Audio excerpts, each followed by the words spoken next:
Right breaking చూస్తున్నాం. వర్షాకాలంలో అకాల వర్షాలతోనే మేడిగడ్డ పిల్లర్ కుంగిపోయిందని, పిల్లర్ కుంగిపోవడానికి డిజైనింగ్ కానీ ఇంజనీరింగ్తో కానీ ఎలాంటి సంబంధం లేదన్నారు కేసీఆర్ తరపు న్యాయవాది.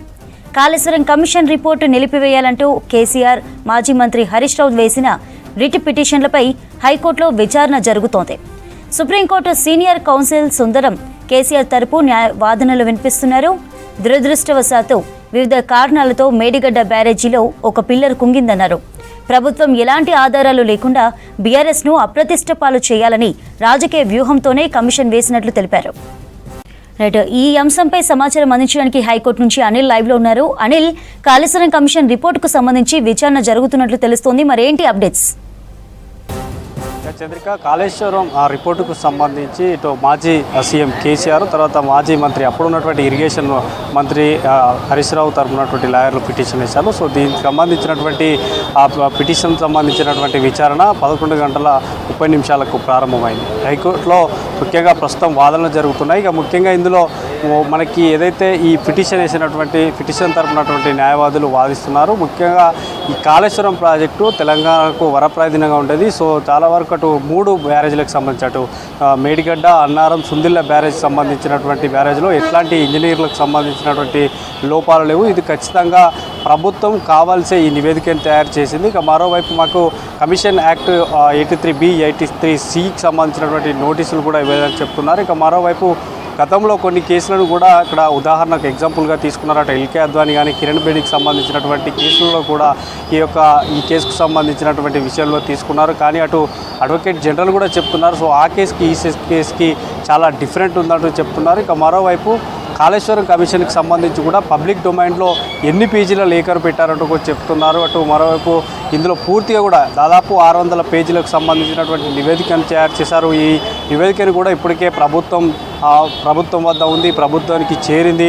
ఇక మరోవైపు ఇటు మనకు ఎట్లాంటి నోటీసులు ఇవ్వకూడదు. ఎందుకంటే మనకి గత సంవత్సరంలో ఒక జీవో ఏదైతే ఈ ఇరిగేషన్కి సంబంధించినటువంటి ఒక జీవో గత సంవత్సరం మార్చిలో ఇచ్చినటువంటి జీవోను కూడా రద్దు చేయాలంటూ కూడా అటు పిటిషన్లో పేర్కొన్నారు. ఇక దీనికి సంబంధించి ఈ కాళేశ్వరం రిపోర్టుకు సంబంధించినటువంటి దాంట్లో పూర్తిగా కూడా నిబంధనలకు విరుద్ధంగా కమిషన్ నివేదిక రూపొందించారంటూ కూడా వాదనలు కొనసాగుతున్నాయి. ఇక ఇందులో పూర్తిగా కూడా పీసీ ఘోష్ కమిషన్ నివేదికను ప్రభుత్వం కూడా ప్రెస్ మీట్ పెట్టి మరి పవర్ పాయింట్ ప్రజెంటేషన్ చేసింది. పూర్తిగా కూడా అందరికీ పబ్లిక్ డొమైన్లో ఈ పూర్తిగా ప్రైవేట్ పాయింట్ ప్రజెంటేషన్ చేసిందని కూడా చెప్తున్నారు. ఇక మరోవైపు రాజకీయంగా నష్టం చేకూర్చేటువంటి విధంగానే ఈ యొక్క పూర్తిగా కూడా ఇక రిపోర్ట్ ఉందంటూ కూడా తెలుపుతున్నారు. ఇందులో ఏజీ కూడా మనకి కాసేపు క్రితమే ఏజీ కూడా దీనిపైన వాదనలు కొనసాగాయి. అందులో ఈ నివేదికపై అసెంబ్లీలో ఖచ్చితంగా చర్చించాల్సి, పూర్తిగా కూడా ఈ ఏదైతే కౌంటర్లో మరిన్ని వివరాలుగా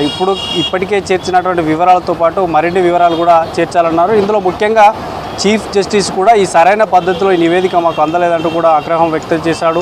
దానికి సంబంధించినటువంటి పిటిషనర్ తరపున న్యాయవాదులు కూడా సారీ చెప్తూ మళ్ళీ ఒక సెకండరీకి సంబంధించినటువంటి కాపీని కూడా అందజేశారు. ఎందుకంటే అది ఫోటో కాపీ కూడా స్పష్టంగా లేదు. ఇందులో ఏ పేజీలకు సంబంధించినటువంటి అంశాలు కూడా ఇందులో సరిగ్గా లేవంటూ కూడా సీజే ఆగ్రహం వ్యక్తం చేశాడు. ఇక మరోవైపు ఈ పూర్తిగా కూడా ఈ రిపోర్ట్ను మేము ఎక్కడ కూడా పబ్లిక్ డొమైన్ చేయలేదంటూ కూడా మరోవైపు ఏజీ చెప్తున్నారు. సో ఇట్లాంటి వాదనలు అయితే కొనసాగుతున్నాయి. సో పూర్తిగా ఈ కాళేశ్వరంకి సంబంధించి మాత్రం కేవలం ఒక 5 అంశాలనే ఎక్కువ ఇందులో ఫోకస్ చేస్తున్నారు. అందులో ముఖ్యంగా మనకి ఈ కాళేశ్వరం రిపోర్ట్కి సంబంధించి ఏదైతే మనకి 5 అంశాలు కనుక ఒకసారి మనం అబ్జర్వ్ చేస్తే 5 అంశాలని పూర్తిగా కూడా మనకు మొదటి నుంచి కాళేశ్వరం ప్రాజెక్టు ఏర్పాటు అంటే ఈ నివేదిక తయారైనప్పటి నుంచి కూడా దీన్ని వ్యతిరేకిస్తున్నారు. సో దాంట్లో మనకు ముఖ్యంగా కొన్ని అంశాలు కనుక చూస్తే 5 అంశాలు కనుక చూసినట్టయితే మొదటిది కాళేశ్వరం కమిషన్ నివేదిక రద్దు చేయాలని ఈ పిటిషనర్లు కోరారు. రెండవది కమిషన్ను నియమిస్తూ గత ఏడాది ఇచ్చినటువంటి జీవోను సైతం కూడా కొట్టివేయాలని చెప్తున్నారు. ఇక మూడవ అంశం కనుక చూస్తే కమిషన్ నివేదిక ఇవ్వలేదు, ఎందుకంటే కమిషన్ మాకు నివేదిక ఇవ్వలేదంటూ కూడా ఆ పిటిషనర్ తరపున న్యాయవాదులు చెప్తున్నారు. ఇక మరొకటి కమిషన్ ఎంక్వైరీ యాక్ట్ మనకి ఏదైతే ఉందో సో 8B అండ్ 8C ఈ రెండు కూడా నోటీసులు ఇవ్వలేదంటూ కూడా పిటిషన్ తరపున న్యాయవాదులు చెప్తున్నారు. ఇక మరోవైపు కమిషన్పై ఇప్పుడున్నటువంటి కమిషన్పై పూర్తిగా కూడా మాకు నమ్మకం లేదు. సో దీన్ని ఖచ్చితంగా మేము ఈ అన్నీ కూడా మనకి 60 పేజీలకు సంబంధించినటువంటి పబ్లిక్ డొమైన్లో ఉన్నదా లేదా అనేది కూడా అక్కడ హైకోర్టు అడిగింది. తర్వాత ఈ పూర్తిగా కూడా మరికొద్దిసేపట్లో పూర్తిగా వాదనలు విన్న తర్వాత సీజే దీనిపై ఎట్లాంటి నిర్ణయం తీసుకుంటాడో వేచి చూడాల్సినటువంటి అవసరం ఉంది. చంద్ర, వర్షాకాలంలో అకాల వర్షాలతోనే మేడిగడ్డ పిల్లర్ కుంగిపోయిందని, పిల్లర్ కుంగిపోవడానికి డిజైనింగ్ కానీ ఇంజనీరింగ్తో కానీ ఎలాంటి సంబంధం లేదన్నారు కేసీఆర్ తరపు న్యాయవాది. కాళేశ్వరం కమిషన్ రిపోర్టు నిలిపివేయాలంటూ కేసీఆర్, మాజీ మంత్రి హరీష్ రావు వేసిన రిట్ పిటిషన్లపై హైకోర్టులో విచారణ జరుగుతోంది.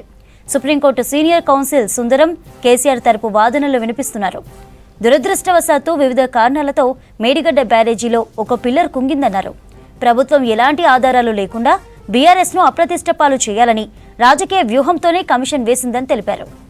జస్టిస్ పీసీ ఘోష్ కమిషన్ విచారణలో నిబంధనలు పాటించలేదని తెలిపారు న్యాయవాది. నోటీసులు సరైన విధానంలో ఇవ్వలేదన్నారు. కేసీఆర్, హరీష్ రావుకు రిపోర్టును కూడా ఇవ్వలేదన్నారు. కమిషన్ నివేదికపై ప్రభుత్వం పవర్ పాయింట్ ప్రజెంటేషన్ ఇచ్చిందన్నారు.